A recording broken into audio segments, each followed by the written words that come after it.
Estamos en el capítulo 4 de Levítico. Hemos visto los tres anteriormente sacrificios establecidos por el Señor en Israel. Y siempre repetimos, porque es la forma de que ustedes se les graben, y tampoco se les graba, pero de todas formas yo me hago la idea que repitiendo se les va a grabar. ¿Se acuerdan que el Levítico en hebreo se dice Vayikra, que es la primera palabra del libro? Llamó Dios, llamó. Como todos ustedes saben, todos los libros de la Biblia en hebreo comienzan con la primera palabra con que se abre el libro. Y este libro del Levítico, ¿se recuerdan? Este libro del Levítico es, así como el Génesis nos habla del origen de la creación, el origen del pecado y el origen de la fe. El Éxodo nos habla de redención. ¿Se recuerdan? Israel se enteró en el Éxodo que Dios era un Dios redentor, que no solo era un Dios que estaba ahí arriba, sino que se involucraba con su pueblo. El Levítico es el libro de la santificación. El Levítico es el libro profundo que nos habla de la santificación, a pesar que casi nadie lo estudia, porque consideran que es un libro pesado, pero no es un libro pesado, es un libro extremadamente, para mí es un libro extremadamente hermoso, porque el Señor se da cuenta que Él establece un pacto con nosotros, pero que nosotros continuamente vamos a romper el pacto.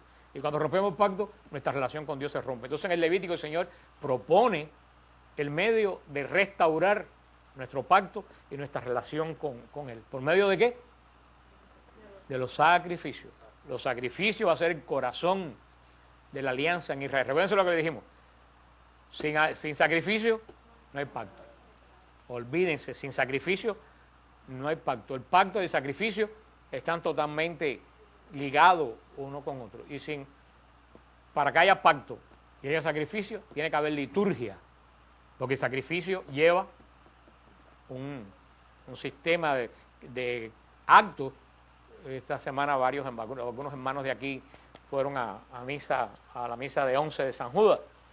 Y yo les explicaba y les decía cómo se pueden dar cuenta que en la iglesia mezquita ningún sacerdote se le ocurre cambiar una coma de lo que está escrito. Yo cojo el libro mío y de a punta final lo sigo. Y así lo estamos haciendo desde que San Juan Crisóstomo escribió la liturgia bizantina en el siglo V. Porque hablamos la semana pasada mucho de eso. Nadie tiene poder para cambiar la liturgia. Nadie, a no ser la iglesia, dirigida por el Papa. Y se recuerda que hemos hablado que hay una gran relación entre, aunque parece que no, entre liturgia e historia del mundo. Se recuerdan, y se lo hemos dicho en el Apocalipsis, de donde los ángeles cogen los carbones que tiran a la tierra y se forma el desastre en la tierra, del incensario del altar. Hay una relación. Yo estaba leyendo liturgistas que dicen que muchos de los desastres que posiblemente hay hoy en día en el mundo es por la mala conducción de la liturgia. Porque la liturgia es lo que une al mundo con Dios. La liturgia es el puente que une al mundo con Dios. Y si ese puente está malo, todo lo demás está malo. Lo que yo tengo de ustedes, los emails, le mandé un email esta semana de Benedicto XVI y la cruz en el altar. Y muy interesante. Como dice que la cruz tiene que estar en el medio del altar. Y que hay gente que dice, ay, pero es que no se ve. Y dice, que tú no tienes que ver nada. Y le decía una cosa muy interesante. Dice, es fatal. En la liturgia están mirando, tanto en la Eucaristía como en la confesión, están mirando al sacerdote. Yo creo que tiene mucha razón. Dice que es fatal.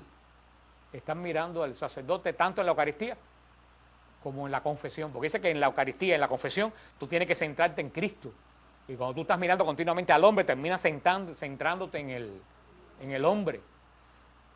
Por eso cuando yo estaba leyendo el otro día, cuando la misa de Esparta, dice que los cristianos de los primeros 9 siglos oraban con las manos para arriba y oraban mirando para arriba en la misa. Y entonces ellos explicaban, y tiene sentido, si ustedes ven las iglesias antiguas, ustedes se fijan en las iglesias antiguas están los altares, y arriba tiene como una media cúpula, que se llama ábside, una media cúpula. Si ustedes ven esa media cúpula, en todas las iglesias antiguas está tremendamente decorada, con mosaicos de brillo representando a Cristo Pantocrátor o la Virgen María. ¿Por qué? Porque cuando los cristianos oraban y miraban para arriba, ¿a quién miraban? Al Cristo que estaba arriba mientras se desarrollaba la liturgia. Y después teníamos la cruz, y por eso el Papa dice, tanto el sacerdote no puede estar mirando a la gente, ni la gente puede estar mirando al sacerdote. Tanto el sacerdote como la gente tienen que mirar la cruz, que es el centro focal de nuestra redención. Gracias a Dios que las cosas se están otra vez volviendo a tener sentido. Y esto que parezca que no, tiene que ver, porque si estamos hablando de la liturgia en la antigua alianza, la liturgia en la antigua alianza es la precursora de la liturgia en la nueva alianza. Y en Israel, créanme, nadie se atrevía a cambiar una coma de lo que está escrito en el Levítico. Los sacrificios por cientos de años se hicieron de acuerdo a la norma del... Porque es que ningún sacerdote, ni en la antigua ni en la nueva alianza, tiene poder para cambiar la liturgia. Porque por algo somos católicos. Y lo hermoso que tiene es que todas las palabras que se dicen en la misa aquí en Miami son las mismas que se dicen en China ese mismo día, las mismas que se dicen en Alaska. Cuando se empiezan a cambiar de una parroquia a otra, terminamos no siendo católicos. Termina cada cual haciendo un culto como le da su realísima gana. Y la liturgia es súper importante. Y fíjate que en cuanto se establece el pacto, ¿qué es lo primero que establece el Señor? La liturgia. En el Éxodo ya se habló de los sacrificios. Y si hablamos de pacto, sacrificio y liturgia, el sacerdocio es indispensable en el pacto. Para que haya pacto, tiene que haber liturgia, tiene que haber sacerdocio y tiene que haber sacrificio. Sin ninguna de esas cosas, no hay pacto. Por eso San Ignacio de Antioquía decía en el año 107, sin obispo, presbítero y diácono no hay iglesia. O sea, para que haya iglesia tiene que haber el orden sacerdotal. ¿Y por qué? De que es obispo, presbítero y diácono. ¿Por qué tiene que haber orden sacerdotal? Porque ellos son los que tienen que administrar el sacrificio de la nueva alianza. Entonces vimos el sacrificio del holocausto, olán en hebreo, muy importante. ¿Se acuerdan del sacrificio del holocausto? Que no es para quitar los pecados, sino para ¿qué? Para restablecer mi relación con Dios que está dañada. Teníamos el sacrificio de oblación, de ofrenda, que era un sacrificio de paz, y teníamos el sacrificio de todá, el sacrificio de acción de gracia. Que recuerden que decían los rabinos que cuando venga el Mesías, todos los sacrificios van a cesar, menos el de todá, el de acción de gracia. Y Eucaristía quiere decir en griego acción. Ahora vemos en la cuarta ofrenda, o cuarto sacrificio que está en el capítulo 4 del Levítico, versículo 1. El Señor habló hacia Moisés: di esto a los israelitas: si alguien peca por inadvertencia contra cualquiera de las prohibiciones ordenadas por Yahvé y comete una de estas acciones prohibidas, comienza ahora cómo se va a hacer los sacrificios. Hablamos la semana pasada que en la antigua alianza, si tú cometías algo prohibido, lo supieras o no lo supieras, tenías que hacer sacrificio. En la nueva alianza, el Señor, ya estamos en la gracia, no estamos en la ley. El Señor dice que para que haya pecado tiene que haber conocimiento de pecado. Pero tenemos esta cuarta ofrenda, y hay una característica: hasta ahora los sacrificios han sido voluntarios. ¿Tenemos claro eso? El que quiere ofrecía un holocausto. El que quería ofrecía una oblación. El que quería ofrecía una acción de gracia. ¿Eran qué cosa? Voluntario. El sacrificio por el pecado es obligatorio. No hay escape. Tú pecas, tienes que ofrecer sacrificio por... Así que los tres primeros sacrificios son voluntarios. El cuarto sacrificio es totalmente... Si uno quería ofrecer el holocausto en el cuadro de la salvación, no obligaba a nadie a hacerlo, igual que cada vez más. El sumo sacerdote es el primero. Aquí cuando empieza a establecer los sacrificios, lo vimos la semana pasada, vemos cómo se establece el orden de los sacrificios. El primer sacrificio por el pecado tiene que ser ofrecido ¿por quién? Por el sumo sacerdote. El primero de todos. Y dijimos que así lo pone el Levítico porque va por responsabilidad. La primera responsabilidad y el que más pecado puede tener, ¿quién era? El sumo sacerdote. Mientras más responsabilidad tú tienes, más posibilidades tienes de estar en pecado. ¿Por qué? Porque el sumo sacerdote tenía la responsabilidad de toda la alianza de Israel. Vemos en este capítulo 4, versículo del 1 en adelante, vemos el mismo patrón que siguen en todos los demás sacrificios. El que ofrece pone la mano sobre la víctima. Eso lo hacían en el holocausto, lo hacía en el de Todá. Pero aquí hay algo nuevo. En los otros sacrificios se hacía para que se tocaba la ofrenda, que se ofrecía para decir, esta ofrenda es mía. Esta ofrenda es posesión mía, y es de cierta forma yo y la ofrenda tenemos una comunión, porque la estoy ofreciendo por mí. En este sacrificio hay algunas cosas que nos llaman la atención. En las otras ofrendas la sangre se vertía en el mismo lugar donde se hacía el sacrificio. En este sacrificio de expiación que hace el sumo sacerdote, que el sacrificio de expiación por los pecados, el sacerdote coge la sangre, cuando recoge la sangre, en vez de derramarla en el lugar, va al lugar santo y salpica el velo. Con la sangre salpica el velo que estaba delante de ¿qué? Delante del arca. O sea, tira parte de rocía la sangre hacia el lugar santísimo. Y después la aplica en el altar del incienso.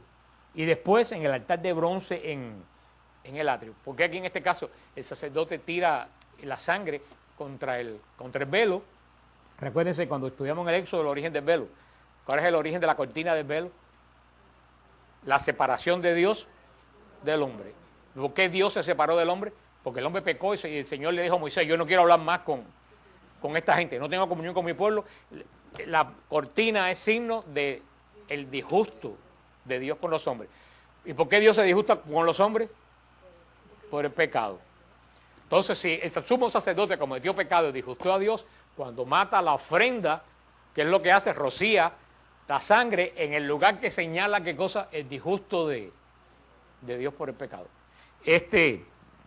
Después quema la parte principal de la ofrenda. Recuerden que dijimos que nos parece a nosotros un poco raro los riñones y todas esas cosas. ¿Por qué queman eso? Y era porque era la parte que a ellos les gustaba más. Como era la parte más sabrosa del animal, por eso Dios dice que lo queme. Ofréceme lo que más te gusta. Y se quema. Por eso vemos que el sacrificio de expiación también es un holocausto. Porque es de ofrenda que sube, como le quiere decir Olán, una ofrenda que sube. Después, otra diferencia que hay en este sacrificio es que todo el animal se lleva fuera del campamento y se quema.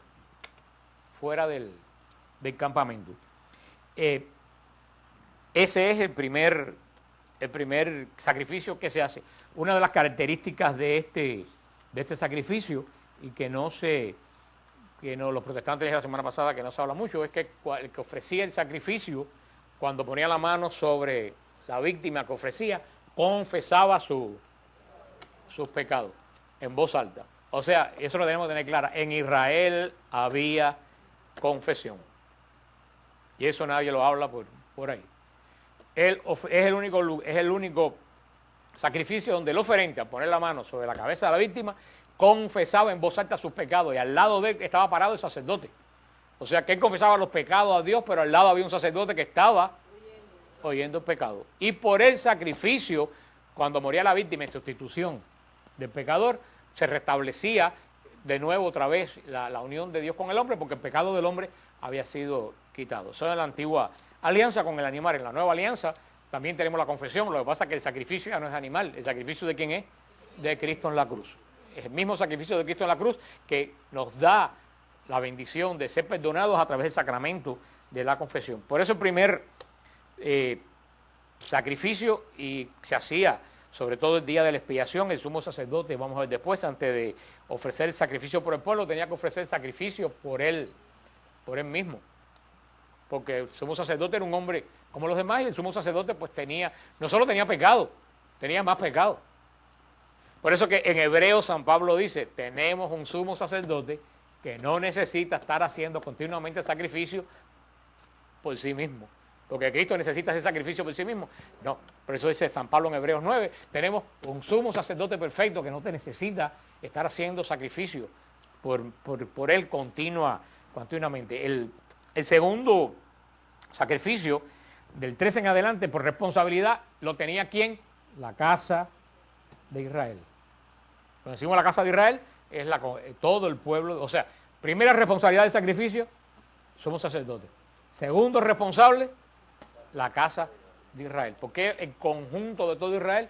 Porque todo Israel tenía un pacto con Dios. Era el pueblo que Dios había formado, era el pueblo que Dios había escogido, es el pueblo que en el monte Horeb, que dijo a Moisés, sí vamos a cumplir lo que diga la alianza. O sea que después de los pecados del sumo sacerdote, lo más, y por eso también es responsabilidad tan grande en la muerte de Cristo.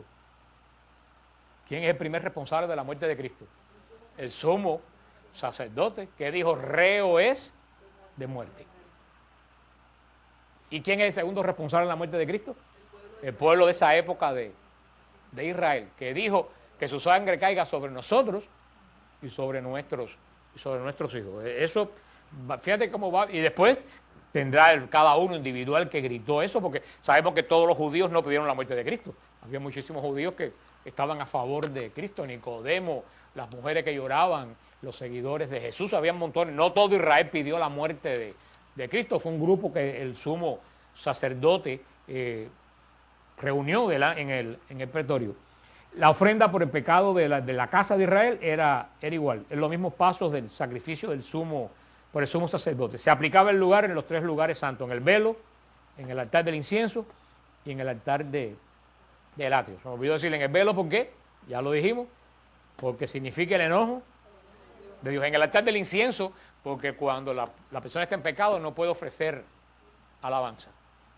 Y recuérdense que la sangre es el testimonio de que el animal murió, y que si el animal murió cargando el pecado de la persona y el pecado fue quitado. Por eso quiere decir, ya tengo comunión con Dios, ya puedo ofrecer, ¿qué cosa?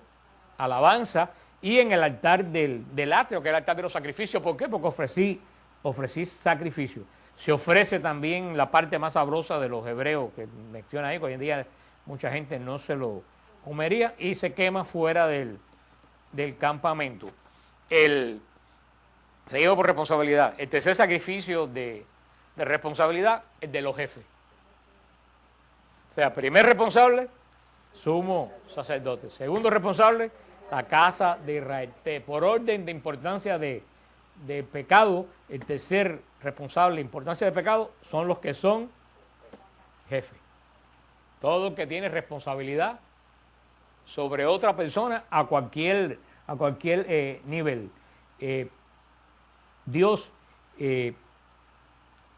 requiere más de un jefe que de una persona común.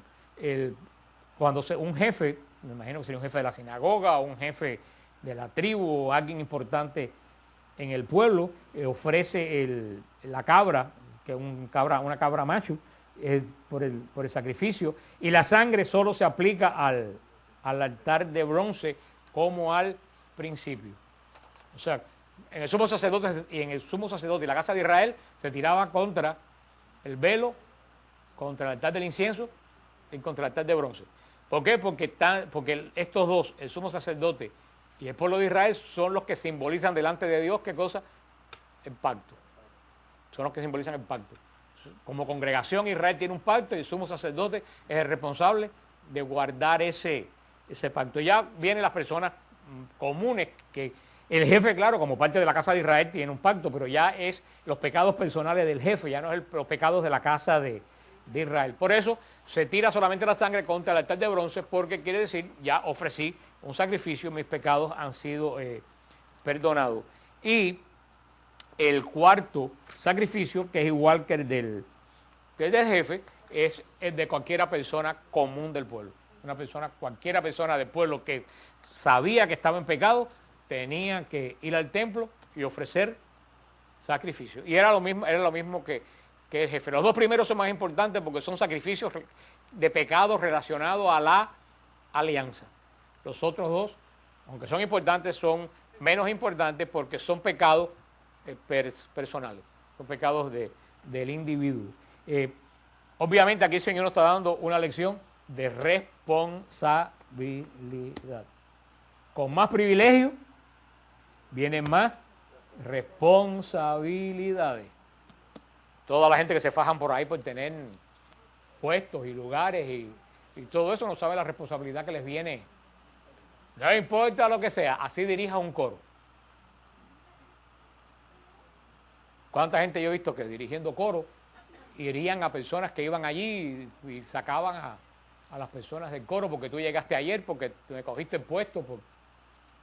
Eso es responsabilidad. Yo he dirigido coro con gente desafinada, que tú me veías a mí rodándole los micrófonos de adelante para que no se oyeran. Pero yo era incapaz de decirle, oye, vete que tú estás desafinado. Y tú lo sabes, Gloria, cuántos desafinados teníamos en el coro. Y decía, ay, señores, ilumínalo o elimínalo. Pero yo no sé qué hacer con ellos. Pero yo no le decía, tú estás desafinado. Yo creo que eso es herir a una persona innecesariamente. Y todo el mundo piensa, jefe, sacerdote. No, hermano, si tú tienes 4 personas en un equipo que están responsables por ti, tú eres jefe y tú eres responsable delante de Dios de esas 4 personas. Los padres de familia. Santiago 3.1 lo dice. Santiago 3.1 lo dice, hermanos míos, no os hagáis maestros muchos de ustedes. Sepan que van a recibir mayor condenación. Lo dice Santiago 3.1. Pero hay algo más también importante en la ofrenda por el pecado, y lo podemos ver en el propósito del sacrificio. ¿Para qué era la ofrenda del pecado? La ofrenda del pecado servía sobre todo para purificar. Primeramente servía para purificar la morada de Dios. Increíblemente, porque todo el mundo piensa que la ofrenda del pecado sirve ¿para qué? Para perdonar el pecado, pero no. En el sentido de Israel, la primera, claro que también era para perdonar el pecado, pero la primera propósito del sacrificio de expiación por el pecado era purificar la morada de Dios, porque decía que cada pecado de la casa de Israel contaminaba la morada de Dios. Porque la morada surge ¿de qué? Del pacto. ¿Y quién tiene? Fíjate, acuérdense que todo esto hay que verlo, y se lo he dicho un millón de veces, ligado, si tú no ves esto ligado con el pacto, no entiendes nada. La morada surge por el pacto. Y cada pecado de las personas que tienen el pacto contaminan la morada. Por eso hoy en día también es tan importante. Hoy en día no se contamina el edificio de la iglesia. El edificio de la iglesia se contamina cuando se comete un sacrilegio, cuando se mata a alguien dentro de la iglesia. Hay que volver a consagrar la iglesia. Pero tiene que haber actos violentos dentro de la iglesia que profane la casa. Pero hoy en día, cuando tú pecas, tú manchas el cuerpo de Cristo, que es la iglesia. Porque dice Pedro que somos templos vivos, donde cada uno de nosotros somos piedra. Entonces imagínate, ustedes no sé si se acuerdan de Notre Dame o alguna de estas catedrales, San Pedro misma, hasta hace unos años atrás estaba negra. Ustedes vieron fotos. La iglesia, la piedra se había puesto negra. San Pedro era una iglesia gris oscura y Notre Dame era una iglesia totalmente negra por fuera. No sé si alguien vio de Notre Dame cuando era negra. ¿Por qué Notre Dame y la Catedral de San Pedro y todas esas iglesias viejas se pusieron negras? Porque por la contaminación, por el paso de los cientos y cientos de años, el polvo se fue aplicando sobre la piedra y se puso negro. Ahora para el jubileo, tanto a Notre Dame como a San Pedro la limpiaron y ahora están color de piedra, de nuevo, de la piedra original, de nuevo. Y así pasa con la iglesia. Según los pecados de la iglesia se va contaminando y se va poniendo negra, se va poniendo sucia. Y eso es lo que muchas veces cuando uno peca personalmente, no sabe la responsabilidad, porque somos un mismo y un solo cuerpo. Y eso es lo que se llama la comunión de los santos en los bienes de bendición, pero también en el pecado.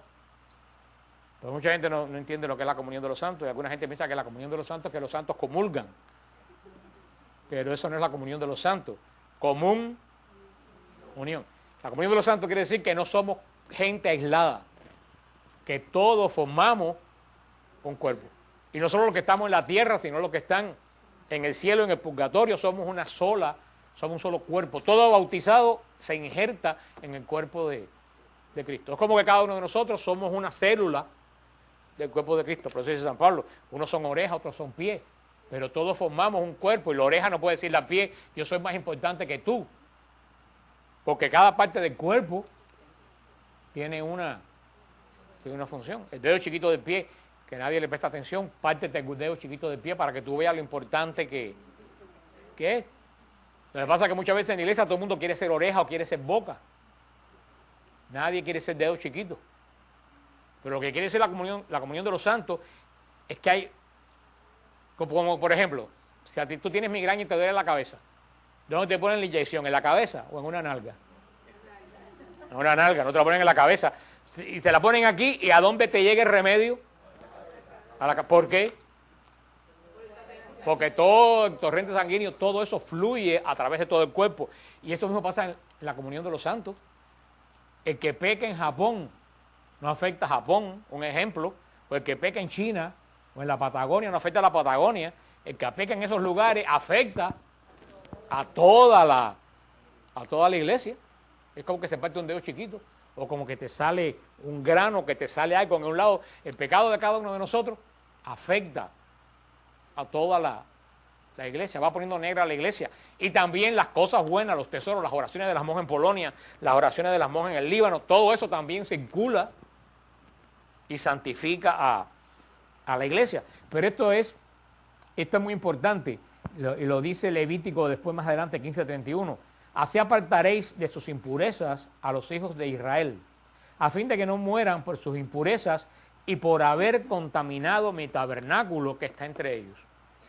Eso lo dice Levítico 15:31. La única manera de limpiar la contaminación era matar al que lo contaminó. Y si ustedes vamos a ver después en Deuteronomio, no sé si algunos de ustedes han leído la historia de Nadab y Abiú. ¿Alguno conoce la historia de Nadab y Abiú? Se ve que nunca en su vida han leído la Biblia en Deuteronomio, pero eso es muy importante. Nadab y Abiú eran sobrinos de Moisés y ofrecieron un fuego, prendieron el fuego del altar sin que Dios se lo pidiera. Y dice que cayeron muertos delante del altar, porque Dios no pidió fuego extraño. Él, cuando pide fuego, lo sabía quién tenía que dar el fuego. Ellos profanaron la morada al poner un fuego que sabe Dios de dónde lo sacaron. Y eso es tremendo. Por eso la ofrenda para purificar el templo, ya no se muere el transgresor, sino que muere el animal en lugar del...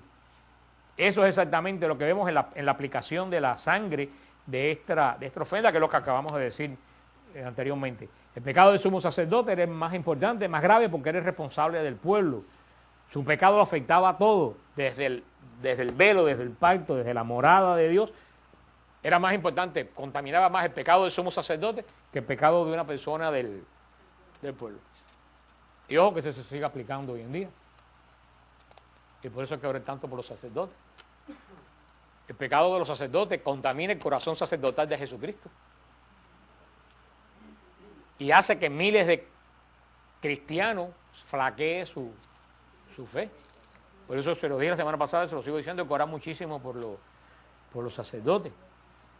El pecado del pueblo era el mismo, pero ya vimos que había diferentes grados. La ofrenda por el pecado era necesaria para purificar la morada de Dios entre su pueblo. El holocausto trató específicamente de la enemistad entre Dios y los hombres.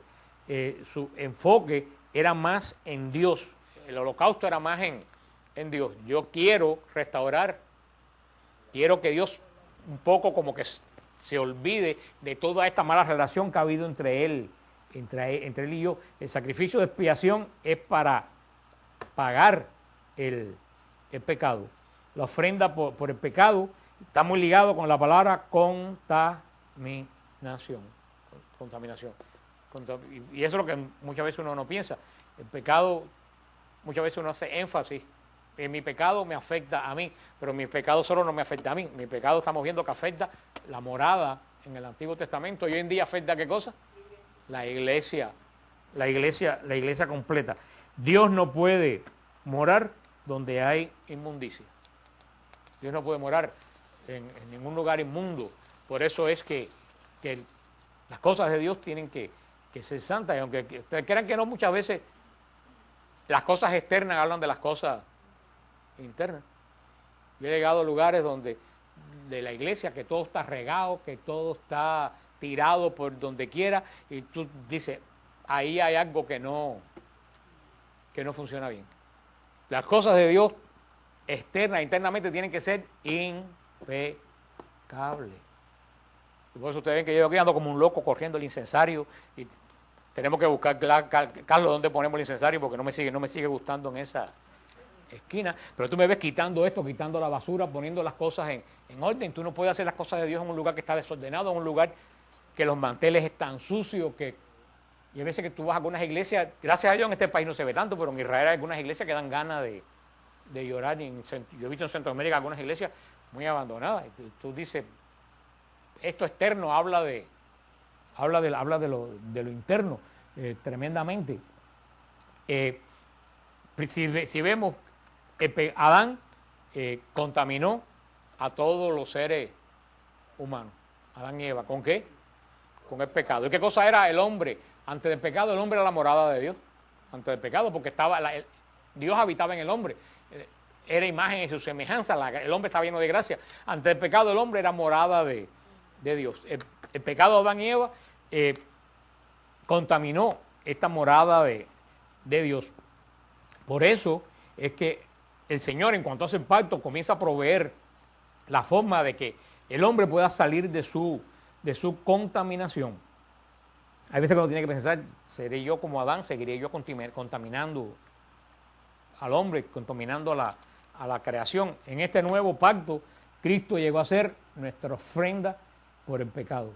Y la sangre de Cristo limpió la morada de Dios. Lo dice Hebreos 13, del 11 al 12.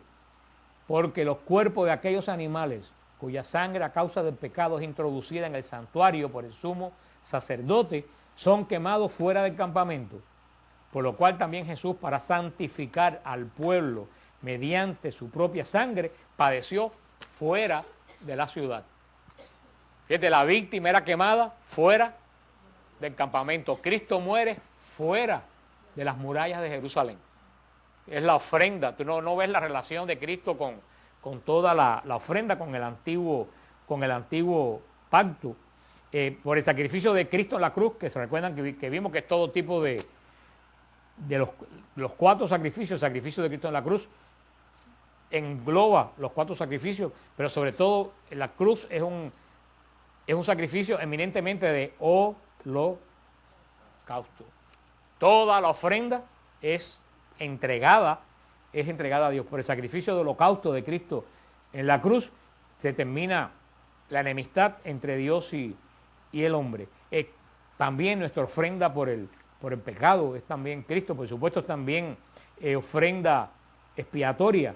Dice 1 Corintios 6, 17. Pero el que se une al Señor, un espíritu es con él. ¿O ignoráis que vuestro cuerpo es templo del Espíritu Santo, el cual está en vosotros, el cual tenéis de Dios, y que no sois de ustedes? O sea, que no somos vuestros, somos el templo del Espíritu Santo.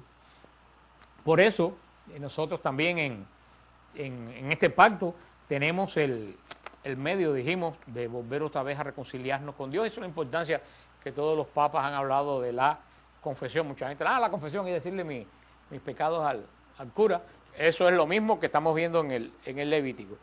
La persona tenía vocalmente que decir sus pecados y lo oía el sacerdote. ¿Por qué? Porque el pecado de él, aunque era pecado personal, no solo era pecado de él. El pecado de él personal afectaba a toda la casa de Israel. ¿Y por qué afectaba a toda la casa de Israel? Porque manchaba la morada. Al manchar la morada, manchaba todo lo que hacía Israel. Por eso, lo que nosotros hacemos, ¿a quién mancha? A la iglesia. Y tenemos que confesar nuestro pecado delante de alguien que representa a la iglesia. En los primeros 200, 300 años del cristianismo, la confesión era pública. Los que se quejan de la confesión privada, la confesión era pública. Cuando el sacerdote decía, antes de reconocer los sagrados misterios, y esa es la reminiscencia que queda en la Eucaristía de la confesión pública, antes de reconocer los sagrados misterios, reconozcamos nuestros pecados. Ahí la gente se ponía de pie y confesaba sus pecados públicamente, antes de la Eucaristía. Y ahí se ponía la sanción a las personas. Algunos tenían que vestirse de saco y quedarse en el fondo de la iglesia. Algunos no podían entrar a la iglesia. Algunos tenían que irse después de la predicación y no podían participar en la Eucaristía. Y entonces el sacerdote daba la absolución a los que habían confesado su pecado. Después del siglo IV, ya en el concilio de Elvira, que no tiene nada que ver con Elvirita, en el concilio de Elvira ya está regulada la confesión, donde dice que para evitar abuso no se confiese públicamente, sino que se confiese con alguien que representa a la iglesia, a la comunidad, que es el presbítero o el obispo. Ahí es cuando se regula la confesión tal como la conocemos hoy. Y uno dice, bueno, el sacerdote tiene poder para perdonar los pecados sin necesidad que tú lo digas. ¿Ustedes creen? ¿Sí o no? El sacerdote tiene poder para confesar los pecados sin que tú lo digas. Pero ¿por qué la iglesia quiere que se digan? Porque cuando tú los dices, tú te estás reconociendo que cometiste el pecado. Si no solo el arrepentimiento, el reconocimiento, porque si es una cosa así esotérica, que lo que yo tengo adentro, a lo mejor hay cosas que tú mismo no reconoces como pecado. Tú estás reconociendo, sí, como yo le decía a una persona que me escribía, pero es que a mí me da pena, me decía esa persona, que a mí me da pena confesarme. Yo decía que algo mal, porque no nos da pena pecar delante de los rostros de Dios y de los ángeles, y nos da pena reconciliarnos con Él. Tú pecaste delante del rostro de Dios y no te dio pena. Y ahora para reconciliarte con Él, te da pena. Alguien está metido detrás de todo esto. El Señor, por eso, que lo que tenemos lo que el Señor nos ha dado en la confesión es una bendición pascual. Porque fíjate, Cristo establece la Eucaristía antes de la resurrección. En la víspera de la Pascua, Cristo establece la Eucaristía.